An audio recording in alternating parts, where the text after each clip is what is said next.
बिस्मिल्लाहिर्रहमानिर्रहीम। PS education 4th semester lecture number 11 plus BS economics 2nd semester lecture number 15। अब इसमें जो आज हम टॉपिक स्टार्ट कर रहे हैं वो है सीक्वेंस, सीक्वेंसेस, सीक्वेंस की जमा। क्लियर हो गया? जो टॉपिक स्टार्ट कर रहे हैं वो टॉपिक कॉमन है, वो बीएस एजुकेशन में भी है और इकोनॉमिक्स में भी है। सीक्वेंसेस, सीक्वेंसेस जो है वो सीक्वेंस की जमा है। तो हम इसको डिफाइन करते हैं सीक्वेंस, और इसका दूसरा नाम है प्रोग्रेशन। सीक्वेंस और प्रोग्रेशन दो इसके नाम है। सीक्वेंस इसका नाम, दूसरा जो इसका अल्टरनेट नाम है वो है प्रोग्रेशन। अब सीक्वेंस की यहां मैं आपको दो डेफिनेशन दूंगा। पहली जो डेफिनेशन है वो कॉमन डेफिनेशन है, जिसे आम डेफिनेशन कह सकते हैं आप, और जो दूसरी डेफिनेशन है ये जनरल डेफिनेशन है। ठीक हो गया? अब जो कॉमन डेफिनेशन है, जिसे नंबर 1 कह रहा हूं, तारीफ नंबर 1 कह रहा हूं मैं, an arrangement of numbers written by some fixed rule, यानी नंबर्स की अरेंजमेंट है, नंबर की तरतीब है जिनको लिखा जाए किसी फिक्स रूल के तहत, यानी एक मखसूस असूल के तहत लिखा जाए, इज कॉल्ड ए सीक्वेंस। ठीक है जी, ये इसकी डेफिनेशन नंबर 1 है, इसे कहते हैं हमारी कॉमन डेफिनेशन है। फिर देखो मैं इसको रिपीट करता हूं। An arrangement of numbers, numbers की अरेंजमेंट है written by some fix rule, जिसको फिक्स रूल के तहत, एक डिफरेंट रूल के तहत जो है वो लिखा जाए। ठीक है जी, इज कॉल्ड ए सीक्वेंस। ठीक है, तो ये इसकी जो है कॉमन डेफिनेशन है किसकी, सीक्वेंस की। इसका दूसरा नाम है प्रोग्रेशन। ठीक है जी, अब इसकी चलते हैं हम डेफिनेशन नंबर 2 पे। ये इसकी जनरल डेफिनेशन है, ये इसकी जो मैथमेटिक्स में अक्सर दी हुई है। ठीक है जी, general definition, a sequence is a function, sequence is a function whose domain is the set of natural numbers, जिसकी जो डोमेन है ये सेट ऑफ नेचुरल नंबर्स है। ठीक है जी, अब इसमें कह रहा है सीक्वेंस इज फंक्शन, तो फंक्शन या आपने ऑलरेडी जो है 9th 10th में किया होगा। ठीक है, या आपने बीएस इकोनॉमिक्स वालों ने फर्स्ट सेमेस्टर में फंक्शन डिस्कस किया होगा, नहीं तो फिर हम इसको बाद में किसी टाइम जो है वो डिस्कस कर लेंगे। यानी फंक्शन जो आपका ये 10th क्लास से कंसेप्ट है। फंक्शन क्या है, जिसे उर्दू में कहते हैं तफाउल। ठीक हो गया? और नेचुरल नंबर का सेट अगर आपको याद हो तो ये बराबर होता है 1, इसको n से नाम देते हैं, ये बराबर है 1 2 3 4 एंड सो ऑन। ठीक है, तो इसकी जनरल डेफिनेशन क्या बनी? A sequence is a function, sequence ऐसा फंक्शन है जिसकी डोमेन जो क्या हो, सेट ऑफ नेचुरल नंबर्स। ठीक है, और याद रहे फंक्शन और डोमेन जाना, जब आपने फंक्शन पढ़ा होगा तो उसमें आपने 10th क्लास में डोमेन और रेंज भी डिस्कस की हुई। यहाँ हम सिर्फ इसकी बात कर रहे हैं, फंक्शन की, उसकी डोमेन की बात कर रहे हैं। सीक्वेंस इज ए फंक्शन, दोबारा करता हूँ repeat, A sequence is a function whose domain is the set of natural numbers। तो ये इसकी दो डेफिनेशन है, पहली जो है कॉमन है, दूसरी जनरल। ठीक हो गया? अब हम चलते हैं इसकी एग्जाम्पल की तरफ। पहली एग्जाम्पल है, देखें 2 4 6 8, यहाँ से कॉमा डाला है 2 4 4 फिर 6 8 फिर 10 and so on, dot dot लिखा हुआ है। ठीक है, तो ये हमारे पास ये सीक्वेंस नंबर्स की तरतीब है। अब देखें इसमें आप 2 ऐड कर रहे हैं, 4 मिल रहा है, 4 में 2 ऐड कर रहे हैं, 6 में 2 ऐड किया एंड सो ऑन। तो इसमें फिक्स रूल जो आपका एडिशन ऑफ 2 है। ठीक है, फिक्स रूल क्या है? एडिशन ऑफ 2 है। अब यहाँ पे देखें दूसरी एग्जांपल में 1/2 1/3 1/4 1/5 एंड सो ऑन। ठीक है, 1/2 1/2 1/3 1/4 एंड सो ऑन। अब इसमें देखें ये नंबर्स की अरेंजमेंट है, इन्हें कैसे लिखा है कि इसका जो नंबर का जो न्यूमरेटर है तमाम में सेम आ रहा है, जो डिनोमिनेटर है उसमें 1 का इजाफा हो रहा है। यहाँ देखें 2 है, यहाँ 3, यहाँ 3 है, यहाँ 4, यहाँ 4 है, यहाँ 5। ठीक है, तो इसमें फिक्स रूल क्या है कि इसका जो न्यूमरेटर है वो सेम 1 आ रहा है, और जो डिनोमिनेटर है वहां पे 1 का इजाफा हो रहा है, 1 का इजाफा हो रहा है। ठीक हो गया? अब इसे देखें, नंबर 3rd एग्जांपल है 1 है, 4 है, 9 है, 16 25 एंड सो ऑन। अगर आप इन्हें आप ऑब्जर्व करें तो ये नेचुरल नंबर के एंड जो सेट ऑफ नेचुरल नंबर है ना उसके स्केयर्स हैं। नेचुरल नंबर के सेट के स्केयर, जैसे 1 का स्केयर 1, 2 का स्केयर 4, 3 का स्केयर 9, 4 का स्केयर 16, 5 का square 25 and so on comma and so on. ठीक है, 1, 4, 9, 16 एंड सो ऑन। ठीक है, फिर चौथी एग्जांपल देखें 3, 6, 9, 12। अब इसमें देखें, इसको आप मल्टीप्लाई कर रहे हैं 3 के साथ। ठीक है जी, क्या मिल रहा है आपको? सॉरी, इसको इसमें आप जो है ना यानी 3 से मल्टीप्लाई कर किया आपने 1 को। ठीक है जी, इसमें मैं इसको दोबारा रिपीट करता हूँ चौथी को। इसमें देखें आप रादर 3 ऐड कर रहे हैं, 3 ऐड कर रहे हैं। इसमें देखें 3 ऐड किया 6, 6 में 3 ऐड किया 9, 9 में 3 ऐड किया 12 एंड सो ऑन। तो ये भी हमारी सीक्वेंस यहाँ पे एडिशन ऑफ 3 है या एडिशन ऑफ 2 है।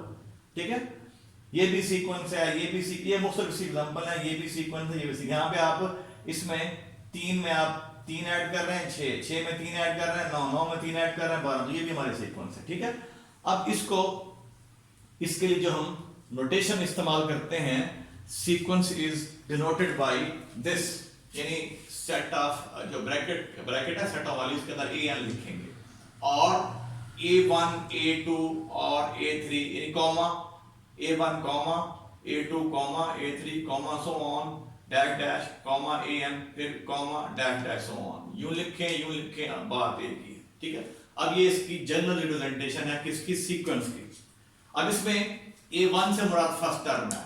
अब इसमें पहले एग्जांपल में a1 आपका 2 है, अब a2 से मुराद सेकंड टर्म है, इसमें आपका ये 4 है, a3 इससे मुराद जो यहाँ आपका 6 है एंड सो ऑन। ठीक है, अब इसकी जो जनरल टर्म है वो ये लिखी हुई है, जैसे मैंने लिखा ना, इसको यूं भी लिख सकते हैं, यानी इसको यूं भी लिख सकते हैं, सीक्वेंस भी लिख सकते हैं। कैसे? In the form of sequence notation we can write it as, यूं लिख सकते हैं सीक्वेंस यानी इस 2, 4, 6, 8, 10 कॉमा सो ऑन, और यूं लिख सकते हैं 2n, यानी इसमें देखिए 2 तरफ खा रहा है, n को 1 देंगे 2, n को 2 देंगे 4, n को 3 देंगे 6 एंड सो ऑन। ठीक है, तो ये आपके पास फर्स्ट टर्म आएगी, सेकंड पहली टर्म, दूसरी, तीसरी, so on, nth term and so on. Nth term से आगे भी टर्म चलती है। ये हमारी सीक्वेंस के लिए नोटेशन है, ये भी यूज करेंगे हम, जैसे मैंने यहाँ इसको इससे कर दिया रिप्रेजेंट, और ये भी यूज करते हैं। ठीक है, ये वाली हो गई आपकी रिप्रेजेंटेशन, और ये जो है वो ये वाली हो गई इस सीक्वेंस के लिए। ठीक है, अब इसमें देखें 1/2, 1/3, 1/4, 1/5 first term, second term, third term, fourth term, so on. ठीक है जी, और इसको यूं भी लिखेंगे इन the form of notation 1/n+1।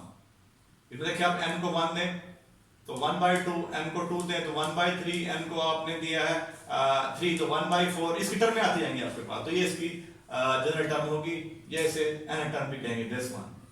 ठीक है जी, आप डिस्ट्रिक्ट से यहाँ पे देखें 1, 4, 9, 16, 25 एंड सो ऑन, इस जनरल टर्म में n को 1 देंगे तो 1 का स्क्वायर 1 आ जाएगा, 2 देंगे तो 4, 3 देंगे तो 9।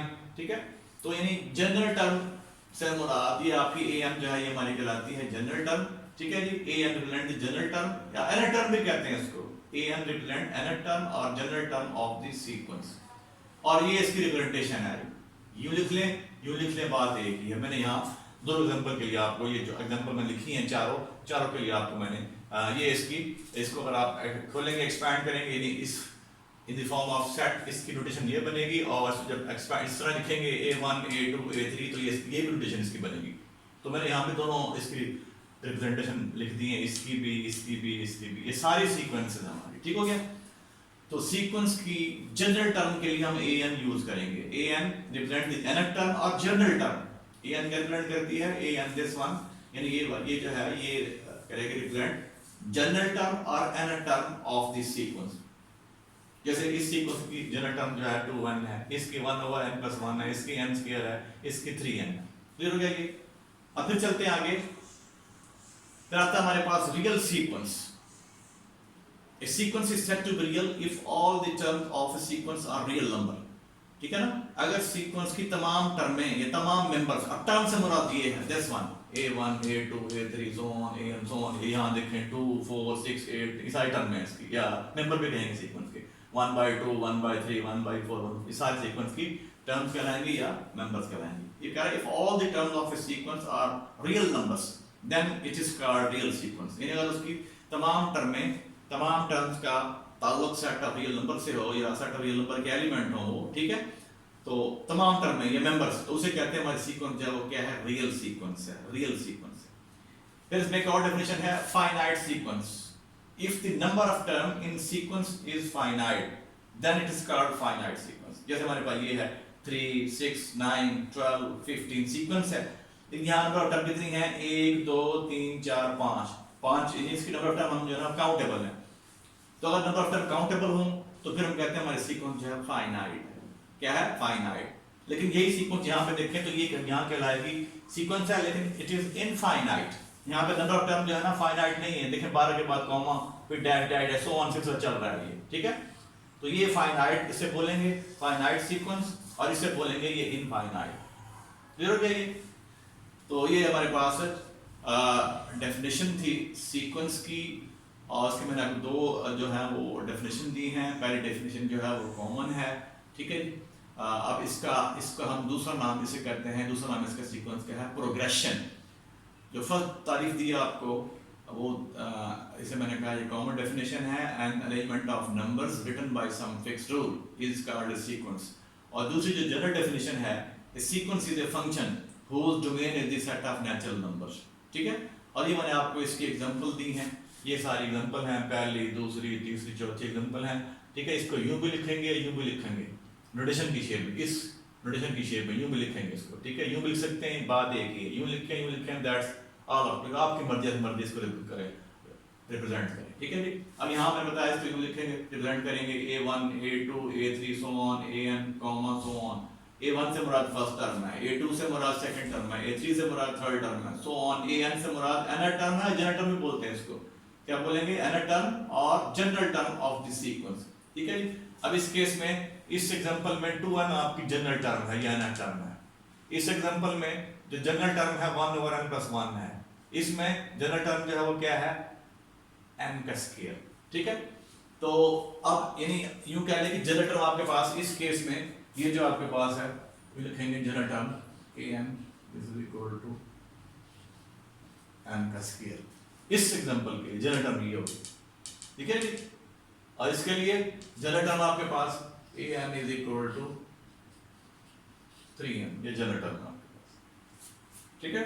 अब एक बात और जो आगे हम डिस्कस करेंगे कि अगर आपको किसी भी सीक्वेंस की जनरल टर्म मालूम हो तो उसमें आप n को वैल्यू देंगे 1, आपके पास जो है फर्स्ट टर्म आएगी, n को देंगे 2, सेकंड टर्म आएगी, n को देंगे 3, थर्ड टर्म आएगी, यानी n को देंगे 4, तो फोर्थ टर्म आएगी, एंड सो ऑन। यानी जनरल टर्म के अंदर आपने n को वैल्यूज देनी है 1, 2, 3, 4, तो आपके पास फर्स्ट टर्म आएगी, 2 देंगे, सेकंड टर्म आएगी, 3 देंगे, यानी A3 आएगा, यानी थर्ड टर्म आएगी, एंड सो ऑन। यानी आप n को 1 देंगे, n को 1 दिया आपने तो A1, 1 का स्क्वायर ये 1 हो गया। n को 2 दिया तो A2 क्या आ जाएगा, 2 का स्क्वायर 4, और देखें 4, ठीक है।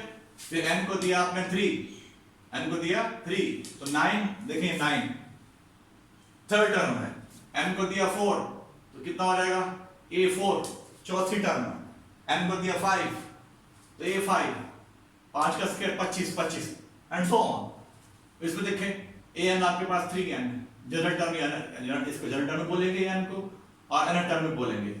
n को 1 देंगे तो फर्स्ट टर्म 3, n को 2 देंगे तो 6, n को 3 देंगे तो 9, n को 4 देंगे तो A4 आ गया, तो कितना हो जाएगा 12, एंड सो ऑन, ठीक है। तो यहाँ अब जो हम चीज डिस्कस करना चाह रहे हैं, हमें सीक्वेंस की अगर जनरल टर्म मालूम हो या nth टर्म मालूम हो, ठीक है, तो उस जनरल टर्म या nth टर्म से हम उस सीक्वेंस की बाकी तमाम टर्में भी लिख सकते हैं। क्लियर हो गया ये? अब इसमें कोई मुश्किल वाली बात नहीं है। मैं रियल सीक्वेंस दोबारा रिपीट कर देता हूँ, फाइनाइट सीक्वेंस जो है दोबारा रिपीट कर देता हूँ। If all the members of if all the terms या member of a sequence are real numbers then it is called real sequence. अब ये जितनी भी आपके पास सीक्वेंसेस हैं, पहली है, दूसरी है, तीसरी है, चौथी, ये सारी कहलाएंगी हमारी रियल सीक्वेंसेस, ठीक है जी। फिर इसके साथ याद रखें आप, एक हमारी कम्प्लेक्स सीक्वेंस भी होती है। कम्प्लेक्स सीक्वेंस वो होती है जिसमें किसी भी एक टर्म में आयोटा आ रहा है, वो भी हम डिस्कस करेंगे आगे चल के, है जी। कम्प्लेक्स सीक्वेंस ऐसी सीक्वेंस जिसमें किसी एक टर्म में, ठीक है, कम से कम एक टर्म में यूं कह सकते हैं आयोटा आ जाए, आयोटा आ जाए, तो वो हमारी कहलाएगी कन्वेक्स सीक्वेंस। उसको बाद में डिस्कस करेंगे, इसमें फिलहाल इतना इसको याद रखें। रियल सीक्वेंस, अगर सीक्वेंस तमाम टर्म जो है ना उसका ताल्लुक रियल नंबर से है तो सीक्वेंस कहेंगे हमारी रियल सीक्वेंस है। और फाइनाइट सीक्वेंस, अगर उस सीक्वेंस की जो नंबर ऑफ टर्म्स हैं वो लिमिटेड हो, फाइनाइट हो, काउंटेबल हो, ठीक है, then it's called finite sequence. ठीक है, मिसाल मैंने आपको दी फाइनाइट के लिए, ठीक हो गया। और ये नोटेशन याद रखें, सीक्वेंस यू नोट करेंगे या यूं लिखेंगे हम, A1 से मुराद फर्स्ट टर्म है, A2 से सेकंड, A3 से थर्ड, सो ऑन, AN से मुराद nth टर्म है, general term, comma and so on. ठीक हो गया ये। अब हम फिर इसको ये सिलसिला आगे चलाते हैं।